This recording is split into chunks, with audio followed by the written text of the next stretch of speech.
Malaki. Mayroong mas maliit pa rito. Ito na ata pinakamalaki nila. So, ito guys, ilalagay lang yan dito sa mga butas-butas para may design. Para cutie. Ayan. Meron pang ice cream. Matutuwa yung mga anak niyo pag ito ang mga gamit niyo. Dapat nga blue ang pipiliin ko guys kasi baby ko is boy.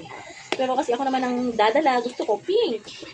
Yan, pwede niyo pang, bukod ang price po nito guys, mga 60 pesos ata to gantong mga design. Pwede niyo dagdagan kung gusto niyo. Ganyan lang siya guys. Tsaka ang kagandahan kasi nito, madali lang siyang mapunasan. Kahit may tubig siya, madali lang. Punas-punasan mo lang. Hindi mababasa yung mga gamit ni baby sa ilalim.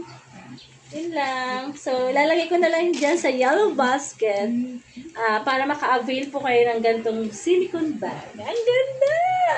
Yan niya guys, oh. Yan yung pinaka-look niya guys. Kung nalilito kayo sa kulay ng damit ko, pink din kasi. Ayan. Ganyan siya kalaki. Ito na yung biggest size niya. So, kung gusto nyo to, paki-check out na lang po guys. Ito po yung basket. See you there! Ganito siya guys sa pagbili.